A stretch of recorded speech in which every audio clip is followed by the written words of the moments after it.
इतिहास में कुछ युद्ध ऐसे होते हैं जो सिर्फ तलवारों से नहीं बल्कि राजनीति और साजिशों से जीते जाते हैं। 1192 में लड़ा गया तराइन का दूसरा युद्ध ऐसा ही एक युद्ध था। लेकिन असली सवाल यह है, पृथ्वीराज चौहान की हार का असली कारण क्या था? क्या यह केवल युद्ध में हार थी या फिर एक गहरी साजिश? क्या जयचंद ने पृथ्वीराज को धोखा दिया या फिर यह इतिहास का सबसे बड़ा झूठ है? क्या पृथ्वीराज ने सच में हार मान ली थी या उन्होंने हार कर भी जीत हासिल की? आइए सच्चाई को खोजने के लिए इतिहास के पन्नों में झांकते हैं। 12वीं सदी का भारत एक समृद्ध, शक्तिशाली और आत्मनिर्भर सभ्यता, विशाल किले, ऊंचे मंदिर और राजपूत योद्धाओं की अजेय सेनाएं।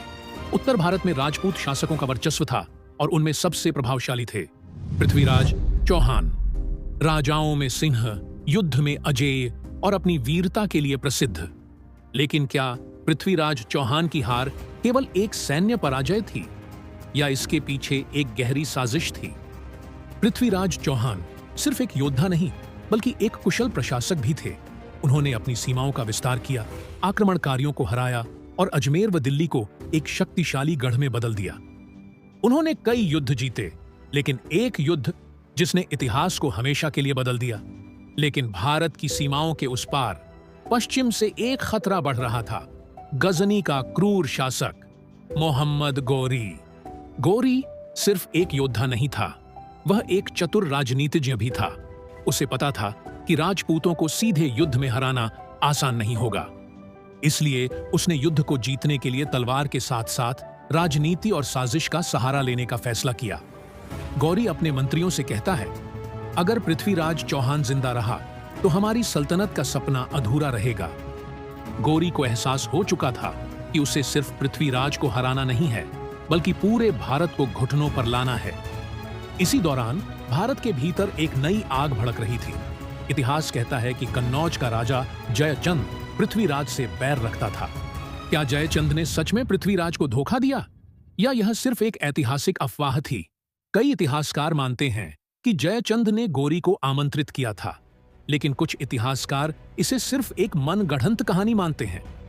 जो भी सच हो, 1192 में तराइन के युद्ध में भारत का भाग्य बदलने वाला था। यह केवल दो राजाओं की लड़ाई नहीं थी, यह दो सभ्यताओं की टक्कर थी। वीर राजपूत बनाम आक्रमणकारी तुर्क। गौरी जानता था कि राजपूत युद्ध के नियमों का पालन करते हैं, लेकिन वह उन नियमों को तोड़कर जीतना चाहता था। पृथ्वीराज चौहान को युद्ध की परंपरा पर पूरा भरोसा था, लेकिन उन्हें इस बात का अंदाजा नहीं था कि यह युद्ध इतिहास की सबसे बड़ी साजिशों में से एक बनने वाला था।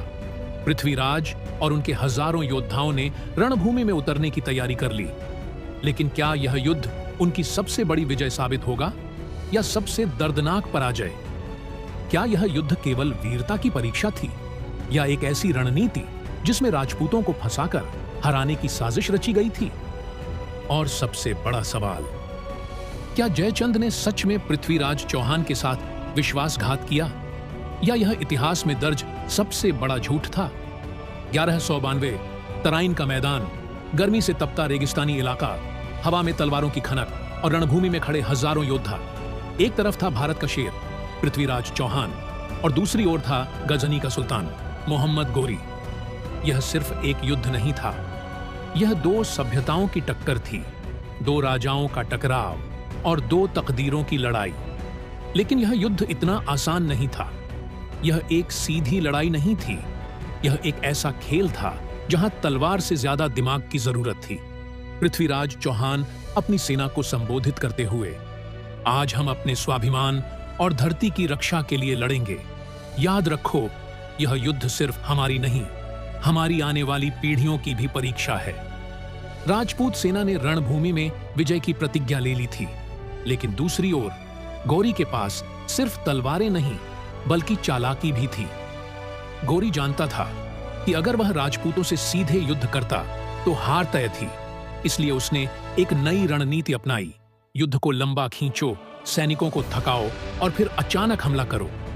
युद्ध शुरू होते ही राजपूतों ने अपना पराक्रम दिखाना शुरू किया। पृथ्वीराज की सेना ने गौरी के सैनिकों को पीछे धकेल दिया। ऐसा लगने लगा कि यह युद्ध भी पिछले युद्ध की तरह भारत के शेर की जीत में खत्म होगा। यही वह चाल थी जो गोरी महीनों से तैयार कर रहा था। जैसे ही राजपूत सेना थकी, तुर्की घुड़सवारों ने चारों तरफ से उन्हें घेर लिया। राजपूत हार मानने के लिए नहीं बने थे, लेकिन वे धोखे का शिकार हो चुके थे। क्या जयचंद ने पृथ्वीराज को सच में धोखा दिया, या यह एक ऐतिहासिक अफवाह थी? इतिहासकार आज भी इस रहस्य से पर्दा उठाने की कोशिश कर रहे हैं। पृथ्वीराज चौहान हार गए, या शायद यह कहानी यहीं खत्म नहीं हुई। इतिहास कहता है कि पृथ्वीराज को कैद कर लिया गया, लेकिन क्या वह सच में हारे थे, या उनका अंतिम वार अब भी बाकी था? क्या पृथ्वीराज चौहान सच में हार गए थे, या यह इतिहास की सबसे बड़ी गलतफहमी थी? तराइन का दूसरा युद्ध खत्म हो चुका था।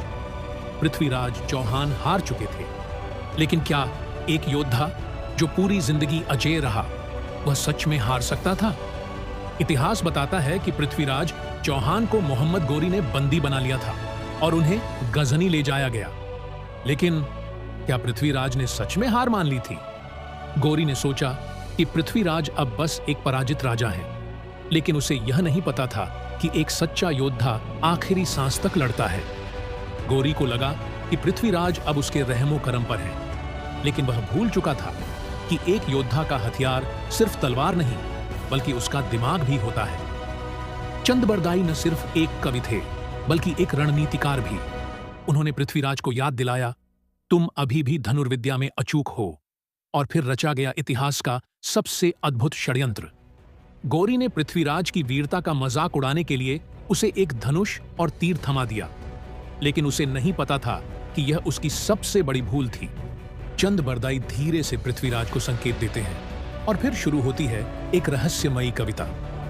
4 बांस 24 गज, अंगुल अष्ट प्रमाण, ता ऊपर सुल्तान है, मत चूको चौहान। पृथ्वीराज ने हारकर भी जीत दर्ज की। वह बंदी बने, लेकिन पराजित नहीं हुए। उन्होंने अपने अपमान का बदला लिया, और इस तरह एक योद्धा इतिहास में अमर हो गया। क्या पृथ्वीराज चौहान सच में हारे थे, या उन्होंने हमें सिखाया कि सच्चा योद्धा आखिरी सांस तक लड़ता है? अगर पृथ्वीराज की हार नहीं होती, तो क्या भारत का इतिहास कुछ और होता? क्या जयचंद को दोष देना सही है, या यह सिर्फ एक ऐतिहासिक अफवाह है? आपका क्या मानना है? कमेंट में बताइए।